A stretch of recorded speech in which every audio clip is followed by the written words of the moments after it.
الحمدللہ رب العالمین، تمام تعریفیں اس اللہ کے لیے ہیں جو تمام جہانوں کا پالنے والا. یہ بھی ترجمہ درست ہے. اور تمام جہان والوں کا پالنے، یہ ترجمہ بھی عربی لنگوسٹک کے اعتبار سے درست ہے. تمام جہان سے مراد جیسے اب جتنی سپیشیز دنیا میں آباد ہیں وہ ہر ایک کا ایک اپنا جہان ہے. پرندے ہیں، پرندوں کا ایک اپنا جہان ہے. حیوانات ہیں، ان کا اپنا ایک جہان ہے.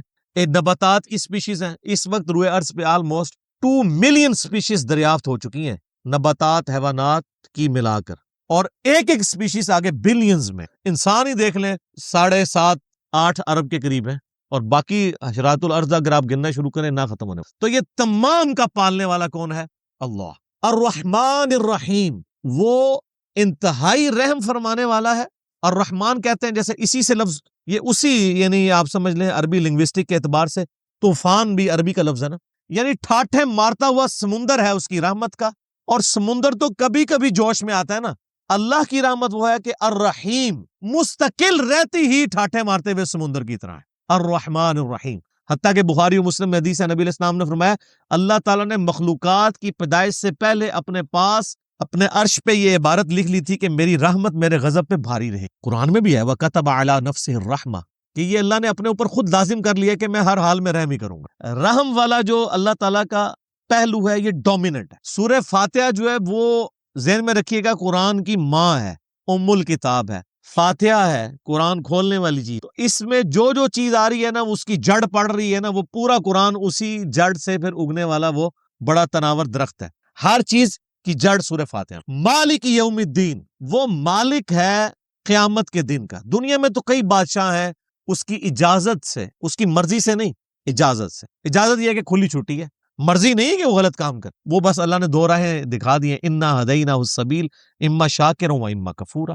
ہدایت کا راستہ واضح کر دیا، چاہے تو شکر گزاری کی روش اختیار کرو، خواہ نہ شکر. لیکن قیامت کے دن صرف اللہ ہی کا حکم چلے گا. دنیا والے جتنے احکامات ہیں یہ سب کی سب پاورز لوگوں کی طرف سے جو اللہ تعالیٰ نے دی ہیں وہ سلب کر لیجیے. لمن الملک اليوم للہ الواحد القہار. آج کس کی بادشاہت ہے؟ اس قہار کی جو سب پہ چھایا ہوا ہے. قہار کہتے ہیں سب پہ چھانے والا. تو قیامت کے دن کا مالک ہے. یہ ایک ایک آیت کے اوپر ایک ایک گھنٹہ بولا جا سکتا، لیکن چونکہ ہم نے پورا قرآن کور کرنا ہے تو اس میں 7 آیات آئیں گی کراس ریفرنس کے. ایاک نعبد و ایاک نستعین. تعریف کرنے کے بعد اے اللہ ان ساری چیزوں کے ہوتے ہوئے حق تو یہ ہے کہ عبادت بھی تیری ہوگی، دعا بھی تجھی سے کی. اے اللہ ہم صرف تیری ہی عبادت کرتے ہیں اور کرتے رہیں گے، تجھی سے مدد مانگتے ہیں اور تجھی سے مانگتے رہیں گے. کیونکہ یہ مضارع کا صیغہ ہے جو کنٹینیوشن ہے. پریزنٹ ٹینس اور فیوچر ٹینس عربی میں ایک ہی ہوتا ہے. ہمارے تو 3 ہوتے ہیں نا اردو میں اور انگلش میں، پاسٹ، پریزنٹ اور فیوچر. عربی میں فیوچر اور پریزنٹ کے لیے ایک ہی صیغہ استعمال ہوتا ہے، وہ یہاں پہ استعمال ہوا ہے، ایاک نعبد و ایاک نستعین. اور اگر اس کو دعائیہ بنائیں گے جس طرح کہ اعلیٰ حضرت نے ترجمہ کیا ہے، احمد بریلوی صاحب نے، انہوں نے بہت زبردست ترجمہ کیا. انہوں نے کہا اے اللہ ہم صرف تیری ہی عبادت کریں اور صرف تجھی سے مدد چاہیں. یہ لادہ بات ہے کہ وہ خود اور ان کے ماننے والے غیر اللہ سے بھی مانگتے رہے ہیں. ترجمہ ٹھیک کیا ہے. اسی لیے میں کہتا ہوں قرآن میں کوئی چیز نہیں داخل ہو سکتی. قرآن کا ترجمہ فٹ ہے، آپ کسی کا اٹھا کے دیکھ لیں، ترجمہ سب نے ٹھیک کیا ہوا ہے. اچھا، عبادت میں تو دعا بھی شامل ہے. جامعہ ترمذی میں حدیث ہے، سنن نسائی میں حدیث ہے، ابن ماجہ میں الدعاء هو العبادہ، دعا عبادت ہے. تو جب دعا عبادت ہے تو ایاک نعبد میں دعا شامل تھی. یہ پھر ایاک نستعین کیوں آیا؟ اس لیے کہ سب سے سینسٹیو ایشو ہی دعا کا ہے، غیر اللہ کو مدد کے لیے پکارنے کا. تو اللہ تعالیٰ نے اس کو اسپیسیفکلی بیان کیا. اس کے باوجود امت کی اکثریت غیر اللہ سے مدد مانگ رہی ہے. ایک تو ہے ظاہری اسباب، وہ تو آپ مانگیں تو قرآن میں حکم ہے وَتَعَاوَنُوا عَلَى الْبِرِّ وَالتَّقْوَى وَلَا تَعَاوَنُوا عَلَى الْإِثْمِ وَالْعُدْوَانِ. یہ تو بالکل ٹھیک ہے. وہ ایک مفتی صاحب جو کیو ٹی وی پہ بیٹھے ہوئے ہیں لوگوں کے عقیدے خراب کرنے کے لیے، وہ کہتے ہیں جی اب پھر ہم امی سے روٹی نہ مانگے جا کے. بھائی امی سے روٹی وہ مانگتا ہے جس کی امی گھر موجود ہوتی ہے، جس کی امی قبرستان میں آرام فرما ہوتی ہے. اگر وہ امی سے روٹی مانگ رہا ہو تو اسے کیا کہا جاتا ہے؟ پاگل یا مجذوب. تھوڑے سوفسٹیکیٹڈ ورڈ، مجذوب یا پاگل. تو یہ پاگلوں سے آپ گفتگو کر رہے ہیں، یہ دھوکہ دے رہے ہیں. وہ کہتے ہیں جی کوئی دریا میں ڈوب رہا ہو تو اللہ کو پکارے گا یا جو وہاں پہ کنارے پہ لوگ موجود ہیں ان کو پکارے گا. بھئی یہ تو ساری اسباب ہے. تو سر وہ اس وقت شیخ عبد القادر جیلانی کو بھی پکار کے دیکھ لے اگر اس کو ہے کہ وہ بچا لیں گے، کیونکہ اللہ نے دنیا کو اسباب کے ساتھ جوڑا ہوا ہے. ان کو اگر اپنے بزرگوں پہ اتنا مان ہے تو یہ پھر دریا میں چھلانگ مارے نا اور پکارے بزرگوں کو. ظاہر یہ اسباب میں آپ نے اڈاپٹ کرنے کا حکم ہے. ہاں جو دعا مانگی جائے گی بغیر اسباب کے آپ جو غائب میں مدد کے لیے پکار رہے ہوتے ہیں، مثلا یہاں بیٹھے میں ان کو کہتا ہوں مجھے پانی پلا دیں، بالکل ٹھیک ہے، لیکن یہ بغداد میں قبر کے اندر ہے، میں کہتا ہوں مجھے پانی پلا دیں۔ پہلی تو حدیث ہے، وہ صحیح بخاری میں حدیث ہے، ایک صحابی کہتے ہیں کہ نبی علیہ السلام نے مجھے بلوایا آواز دے کر، تو میں نے حاضر ہونے میں تھوڑی سی تاخیر کر دی، تو نبی علیہ السلام نے کہا کہ تم دیر سے کیوں آئے؟ تو میں نے عرض کیا حضور میں نماز پڑھ رہا تھا صلی اللہ علیہ وآلہ۔ آپ صلی اللہ علیہ وآلہ وسلم نے فرمایا کیا تم نے قرآن کی آیت نہیں سنی ہوئی ہے سورہ انفال میں کہ اے ایمان والو جب اللہ اور اس کا رسول بلائیں تو فوراً حاضر ہو جایا کرو۔ یہ صرف نبی علیہ السلام کا پروٹوکول ہے کہ آپ فرض نماز بھی پڑھ رہے ہوں گے نا تو وہیں سے نماز کو چھوڑ کے، توڑ کے نہیں سر، ٹوٹتی نہیں ہے وہ، کیونکہ آپ اللہ کے ایک حکم سے دوسرے حکم کی طرف جا رہے ہیں۔ رسول اللہ کا بلانا اللہ ہی کا بلانا ہے، من یطع الرسول فقد اطاع اللہ، چاہے اپنے ذاتی کام سے بھی بلائیں تب بھی وہ اللہ ہی کا بلانا ہے۔ باقی یہ جو کہانیاں کرائی ہیں نا کہ ماں بلائے اور توڑ دو، یہ ساری کہانیاں ہی ہیں، یہ لوگوں نے بنائی ہوئی ہیں کہانیاں۔ ہاں دفلی نماز کیا، فرض نماز بھی مجبوراً اگر کسی کی زندگی موت کی کشمکش بن گئی ہے، گھر میں آگ لگ گئی ہے تو ویسے تو توڑ سکتے ہیں، وہ ٹوٹنی ہوگی۔ نبی علیہ السلام بلائیں گے تو وہ نماز میں وقفہ آئے گا، واپس آ کے وہیں سے نماز شروع۔ تو نبی علیہ السلام فرمایا تم نے یہ سنا نہیں تھا، تمہیں آنا چاہیے تھا بس۔ اب نبی علیہ السلام کی ایک عادت تھی کہ آپ جب کسی کو کوئی ڈانٹ دیتے تھے نا ساتھ ایک گفٹ بھی کر دیتے۔ آپ فرمایا میں مسجد سے نہیں نکلوں گا جب تک کہ میں تمہیں قرآن کی سب سے عظیم سورت نہ سکھا دوں، نمبر 1 سورت قرآن کی۔ جیسے صحیح مسلم میں آتا ہے کہ قرآن کی نمبر 1 آیت ہے آیت الکرسی، سورہ بقرہ آیت نمبر 255، اللہ لا الہ الا هو الحی القیوم۔ قرآن کی نمبر 1 سورت کون سی؟ اعظم سورت، اعظم کہتے ہیں سب سے بڑی عظمت والی۔ تو کہتے ہیں نبی علیہ السلام مسجد سے نکلنے لگے نا تو میں نے آپ علیہ السلام کا ہاتھ پکڑ لیا، میں نے کہا یا رسول اللہ اپنا وعدہ پورا کریں، تو آپ نے فرمایا کہ وہ سورت ہے الحمدللہ رب العالمین۔ یہ بڑا اچھا موقع تھا کہ آپ علیہ السلام سورت تعلیم فرماتے ہوئے کہتے کہ وہ سورت ہے بسم اللہ الرحمن الرحیم الحمدللہ رب العالمین۔ مثلا اگر آپ مجھے کہیں گے کہ جی سورہ ملک کون سی ہے تو میں آپ سے یہ تو نہیں کہوں گا بسم اللہ الرحمن الرحیم تبارک الذی بیدہ الملک، میں آپ کو کہوں گا سورہ ملک ہے تبارک الذی بیدہ الملک، پہلی آیت ہی کوٹ کروں گا نا۔ اگر پہلی نہیں کرنی دوسری کرنی ہے پھر تو کوئی بھی کی جا سکتی ہے۔ یہ ثبوت ہے اس بات کا کہ نبی علیہ السلام نے سورۃ الفاتحہ کو الحمدللہ سے سٹارٹ کیا، اس سے بھی بڑھ کر دلیل۔ اچھا اسی حدیث میں پھر آگے آتا ہے آپ علیہ السلام نے پھر سورہ ہجر کی آیت نمبر کون سی تھی؟ 87 تلاوت کی کہ بے شک اے محبوب صلی اللہ علیہ وآلہ وسلم ہم نے آپ کو 7 آیات بار بار دہرائی جانے والی عطا فرمائی اور قرآن عظیم، اور پھر آپ نے فرمایا یہ 7 آیات بار بار دہرائی جانے والی یہ ہیں الحمدللہ رب العالمین۔ بسم اللہ سے نہیں سٹارٹ کیا، اس سے یہ پتہ چل گیا سورۃ الحجر میں 7 آیات کون سی؟ سورہ فاتحہ۔ اس سے بڑھ کر یہ کہ صحیح مسلم میں حدیث ہے، انس بن مالک کہتے ہیں کہ نبی صلی اللہ علیہ وآلہ وسلم اور سیدنا ابوبکر اور سیدنا عمر اپنی نماز کی قرات الحمدللہ رب العالمین سے شروع کرتے تھے۔ تو نماز کی قرات سورہ فاتحہ سے شروع ہوتی ہے نا، تو بسم اللہ آستہ کیوں پڑھی جاتی تھی؟ وہ فاتحہ کا پروٹوکول ہے، فاتحہ کا حصہ نہیں ہے۔ بلکہ صحیح مسلم میں عبداللہ بن عمر کہتے ہیں میں نے پوری زندگی نبی علیہ السلام کے پیچھے نماز پڑھی حتیٰ کہ اللہ نے آپ کو موت دے دی، پھر میں حضرت ابوبکر کے پیچھے نمازیں پڑھتا رہا یہاں تک کہ انہیں موت آ گئی، پھر میں حضرت عمر کے پیچھے نمازیں پڑھتا رہا یہاں تک کہ انہیں موت آ گئی۔ میں نے تینوں میں سے کسی کو بھی نہیں سنا کہ وہ سورۃ الفاتحہ سے پہلے بسم اللہ بلند آواز سے پڑھتے ہیں، وہ قرات بسم اللہ الرحمن الرحیم سے نہیں بلکہ الحمدللہ رب العالمین سے شروع کرتے تھے۔ تو سورہ فاتحہ کی تلاوت اگرچہ بعض روایتوں میں آتا ہے کہ کبھی کبھار صحابہ کرام نے بسم اللہ بھی اونچی پڑھی ہے، نبی علیہ السلام نے بھی، بہت کم ہے۔ عمومی عمل آپ کا یہی تھا جو امت میں رائج ہے، حتیٰ کہ عبداللہ بن عمر کتنا بڑا دعویٰ کر رہے ہیں کہ پوری زندگی نمازیں پڑھی ہیں میں نے، ابو بکر عمر کے پیچھے بھی، تو الحمد سے قرات سٹارٹ ہو۔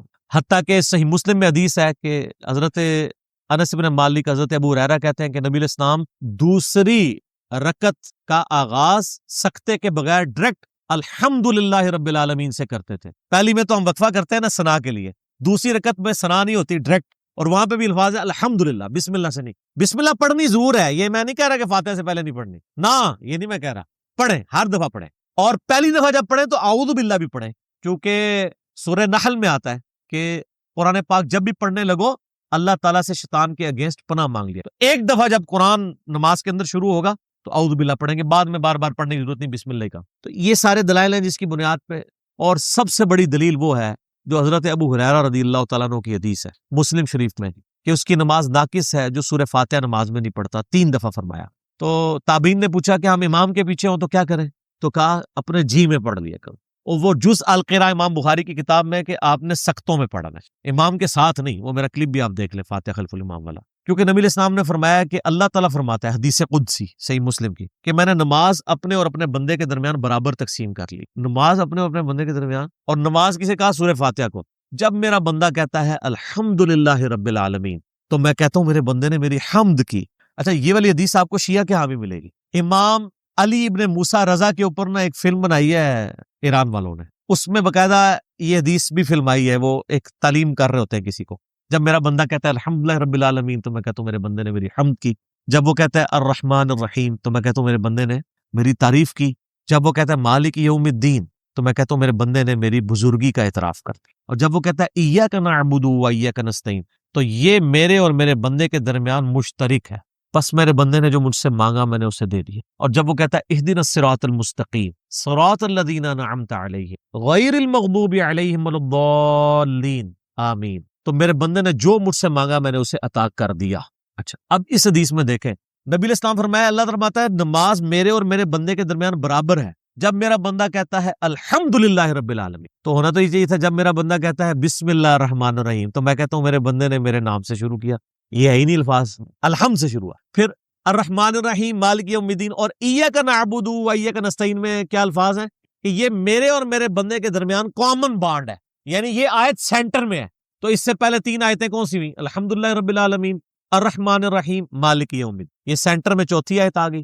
5ویں آیت کیا ہوئی, اہدنا الصراط المستقیم. 6 صراط الذین انعمت علیہم, اور 7ویں غیر المغضوب علیہم ولا الضالین آمین, کیونکہ یہ کامن ہو گیا بانڈ. اچھا اس میں بھی مزید حکمت دیکھیں کہ پہلی 3 آیات میں اللہ کی حمد ہے اور اگلی 3 آیات کے اندر اللہ سے دعا مانگی گئی ہے. الحمدللہ رب العالمین, الرحمن الرحیم, مالک یوم الدین, یہ سب اللہ کی تعریفیں ہیں. اور جو بعد میں اہدنا الصراط المستقیم صراط الذین انعمت علیہم غیر المغضوب علیہم ولا الضالین آمین, یہ کیا دعائیں ہیں. تو یہ نماز آدھی آدھی تقسیم ہو گئی, آدھی اللہ کی تعریف, آدھی اللہ سے مانگا. اور سینٹر والی آیت کو کیا کہا کہ یہ کامن ہے. وہ کامن کیوں ہے, ایاک نعبد و ایاک نستعین, سر اس کے بھی 2 ٹکڑے ہو جاتے ہیں. ایاک نعبد میں اللہ کی تعریف ہے اور ایاک نستعین میں دعا ہے. ایاک نستعین کیا ہے, اے اللہ ہم تجھ سے مدد مانگتے ہیں. عبادت تو کی جاتی ہے نا, مدد مانگی جاتی ہے, دعا ہے. تو سورہ فاتحہ ایگزیکٹ سینٹر ہو جاتی ہے واو کے اوپر, ایاک نعبد و ایاک نستعین. یہ جو درمیان والی واو ہے نا, اگر آپ اس کو ادھر کر لیں تو 3.5 آیات اس طرف 3.5 اس طرف ہو جاتی ہیں. اور اگر اس کو کامن سینٹر میں مان لیں 3 ادھر 3 ادھر, یہ سینٹر میں. اہل حدیث تو پہلے ضد پہ اڑے ہوئے تھے. تاج کمپنی والے چونکہ حنفی اسکول آف تھاٹ کو فالو کر رہے تھے, وہ تو شروع سے بسم اللہ کو آیت نمبر 1 نہیں کہتے. اہل حدیث کر رہے تھے, پھر آہستہ آہستہ اب دارالاسلام والوں نے جرت کر کے ایک قرآن ایسا چھاپا ہے جس میں انہوں نے نمبر ختم کر کے نا بسم اللہ کا الحمدللہ رب العالمین کو پہلا نمبر دے. لیکن اب یہ جو میرے ہاتھ میں قرآن آپ کو سعودی عرب کا نظر آ رہا ہے, اس میں آپ کو سورہ فاتحہ بسم اللہ الرحمن الرحیم میں آیت نمبر 1 لکھا ہوا ہے. ایران کا بھی آپ قرآن دیکھیں گے آیت نمبر 1 لکھا ہوگا. اب حنفی اب قرآن چھاپتے ہیں, وہ پھر غیر المغضوب علیہم ولا الضالین میں یہاں پہ چھوٹی سی انہوں نے 6 ڈالی ہوتی ہے, اور لوگ کہتے ہیں دیکھیں جی یہاں وہ دائرہ نہیں ڈلا ہوا, اس سے لگ رہا ہے کہ یہ بعد میں کسی نے کیا.